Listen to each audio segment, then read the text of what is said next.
जय श्री कृष्णा, राधे राधे। आप सभी का आपके अपने YouTube चैनल पर हार्दिक स्वागत है। आज हम सुनेंगे बृहस्पतिवार की कथा। एक बार बहुत छोटा सा गांव था। उस गांव में एक गरीब किसान दंपति अपने इकलौते बच्चे के साथ रहते थे। वे दोनों पति पत्नी गुरुवार का व्रत रखते थे, पीला खाते थे, पीला ही पहनते थे। उनके पास थोड़ी सी ज़मीन थी जिस पर दोनों पति पत्नी मेहनत मजदूरी करते थे, परंतु उनकी ज़िंदगी में गरीबी दरिद्रता का निवास था। उससे माता लक्ष्मी नाराज़ थी। उनकी ज़िंदगी में सुख नहीं था। पिछले जन्मों में किए कर्मों को तो भोगना ही पड़ता है। उनके गांव में एक सेठ था। उनके ऊपर माता लक्ष्मी की असीम कृपा थी। वह कोई पूजा पाठ व्रत दान धर्म कुछ भी नहीं करता था, लेकिन वह किस्मत का धनी था। उनकी चांदी की दुकान थी। वह लोगों को ब्याज पर रुपए देता और उनका गहना अपने पास गिरवी रख लेता था। वह बहुत ही लालची था। गांव के सभी लोग यह जानते थे कि वह लोगों की मजबूरी का फ़ायदा उठाता है। तब एक बार उस गरीब किसान दंपति के पास खेती करने के लिए खाद बीज के पैसे नहीं थे। तब वो दोनों पति पत्नी उसी सेठ के पास रुपए उधार लेने गए। सेठ ने कहा कि मैं रुपए तो उधार दे दूंगा, लेकिन बदले में गिरवी क्या रखोगे? तब किसान बोला कि मेरे पास तो ज़मीन का टुकड़ा है, आप हमें ज़मीन उधार दे दीजिए, फसल आते ही तुम्हारे पैसे लौटा देंगे। तब किसान दंपति लिखा पढ़ी की बातें करने में लग गए। तब सेठ नाराज हो गया, बोला पैसे जुबान पर देता हूँ, अगर आपको लिखा पढ़ी करनी है तो पैसे कहीं और से उधार ले लो। तब किसान दंपति डर गए, बोले सेठ जी, हमें आपकी जुबान पर विश्वास है, पर आप भी हमारे इष्ट भगवान बृहस्पति देव को हाजिर नाजिर मानकर उनको साक्षी मानकर हमें रुपए उधार दो। उनको साक्षी मानकर ही हमारी ज़मीन गिरवी रख लो, हमें पैसे दो। सेठ जी ने कहा ठीक है, तुम्हारे बृहस्पति देव को साक्षी मानकर ही मैं तुम्हारी ज़मीन गिरवी रखकर तुम्हें पैसे उधार देता हूँ। अगर तुमने 1 साल के अंदर पैसे नहीं दिए तो यह ज़मीन मेरी हो जाएगी। किसान दंपति ने कहा सेठ जी, मैं तुम्हारे पैसे ब्याज कीमत 1 साल के भीतर ही पैसे चुका दूंगा। किसान पति पत्नी पैसे लेकर घर आ गए। उन्होंने खाद बीज खरीदा और पूरी मेहनत से खेत के काम में जुट गए। उस साल बारिश भी बहुत अच्छी हुई, उनकी फसल अच्छी हुई, जिससे उनको अनाज के पैसे भी अच्छे मिले। वो दोनों सेठ के पैसे लेकर सेठ के घर गए और सेठ जी को पैसे लौटाने लगे। सेठ जी की नीयत बदल गई और सेठ बोला, मैंने तो तुम्हारी ज़मीन 10,000 रुपये में ख़रीद ली है, तुमने तुम्हारी ज़मीन हमें बेची थी। किसान बहुत रोने लगा और गिड़गिड़ाने लगा, परंतु सेठ को बिल्कुल भी दया नहीं आई। सेठ ने अपने नौकरों से कहकर उनको धक्के मारकर घर से निकलवा दिया। किसान सेठ से कहने लगा कि इस बात से तो साक्षी मेरे बृहस्पति देव भगवान हैं, अब वो ही इसका न्याय करेंगे। सेठ बोला, जा देख लेंगे तुम्हारे भगवान को। किसान दंपति पर तो दुखों का पहाड़ टूट पड़ा। उनके पास जो ज़मीन का टुकड़ा था वो भी छिन गया। यह बात पूरे गांव में फैल गई। उस दिन उन दोनों का गुरुवार का व्रत था।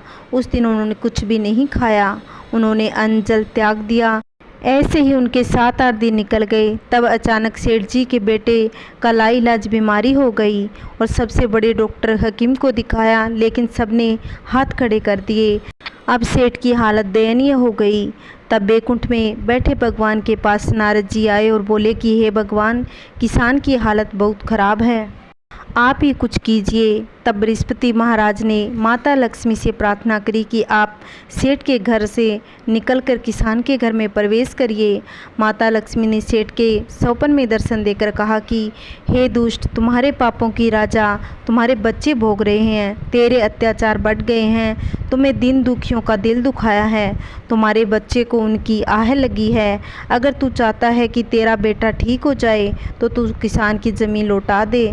तूने तो बृहस्पति देव की हाजिर नाजिर मानकर रुपए उधार दिए थे और तू झूठ कैसे बोल सकता है? अब मैं तेरा घर छोड़कर जा रही हूँ। तभी सेठ की नींद खुल गई। उसने सौपन की बात अपनी पत्नी को बताई। पत्नी बोली कि आप अभी जाइए और किसान की ज़मीन वापस लौटा दें। सेठ के किसान के घर गया और ज़मीन के कागज़ किसान को लौटा दिए और सेठ ने किसान से माफ़ी मांगी और कहा कि तुम मेरे बेटे के लिए प्रार्थना करना, वह जल्दी ठीक हो जाए। भगवान के चमत्कार से सेठ का लड़का भी ठीक हो गया और सेठ का परिवार अब बृहस्पति देव का भक्त हो गया और हर गुरुवार का व्रत करने लगे। उधर किसान भी धनी लोगों में गिने जाने लगा।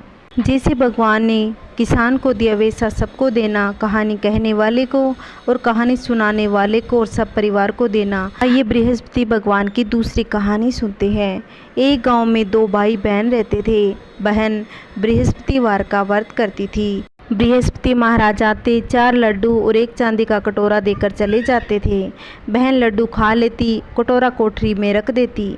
एक दिन उसकी भाभी ने कोठरी खोली तो देखा वहाँ पर कटोरों की जगमग हो रही थी।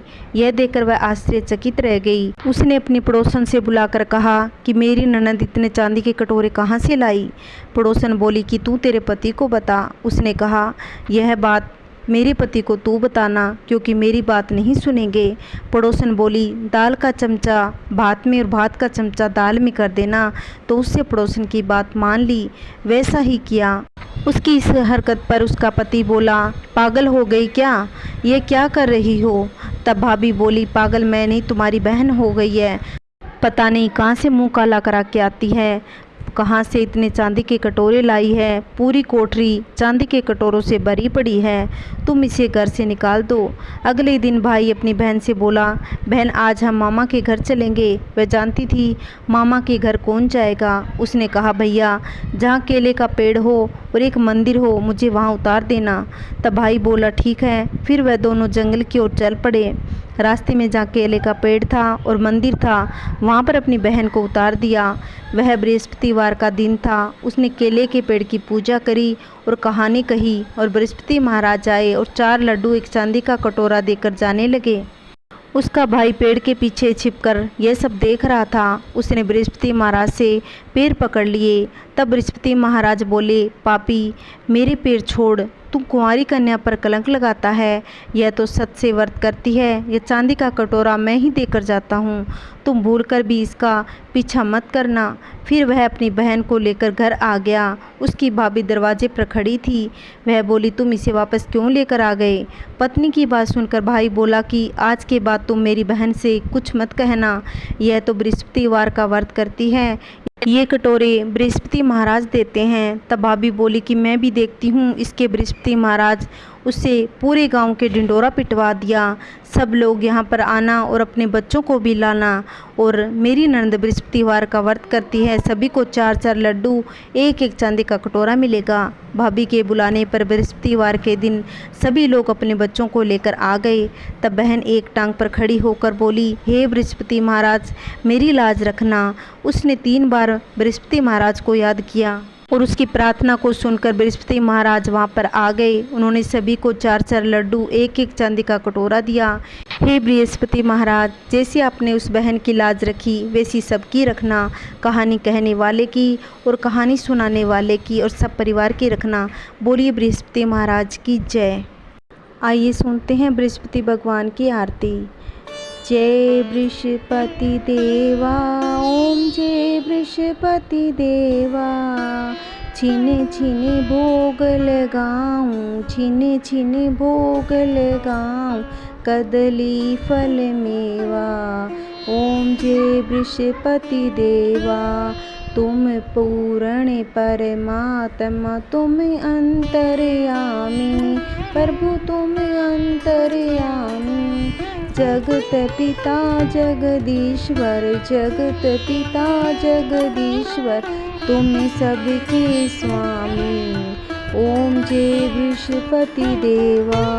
चरणामृत निज निर्मल सभी पातक हरता, सकल मनोरथ दायक कृपा करो भरता। ओम जय बृहस्पति देवा। तन मन धन अर्पण कर जो जन शरण पड़े प्रभु, जो जन शरण पड़े प्रभु प्रकट तब हो कर आकर द्वार खड़े। ओम जय बृहस्पति देवा। दीन दयाल दयानिधि भक्तन हितकारी प्रभु, भक्तन हितकारी। पाप दोष सब हरता भव बंधन हारी। जय बृहस्पति देवा। सकल मनोरथ दायक सब संशय हरो प्रभु, सब संशय हरो। विषय विकार मिटाओ, विषय विकार मिटाओ, संतन सुखकारी, प्रभु संतन सुखकारी। जो कोई आरती तेरी प्रेम सहित गावे, प्रभु प्रेम सहित गावे। जेठानंद आनंद कर, जेठानंद आनंद कर, सो निश्चय पावे। ओम जय वृषपति देवा, प्रभु जय वृषपति देवा। बोली वृषपति भगवान की जय।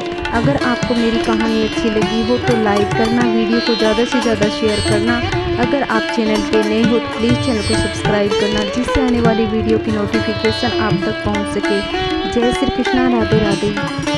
प्लीज़ बिना स्किप किए वीडियो को पूरा देखा करो, पूरा प्यार दिया करो। जय श्री कृष्णा, राधे राधे। ओम नमः शिवाय, हर हर महादेव।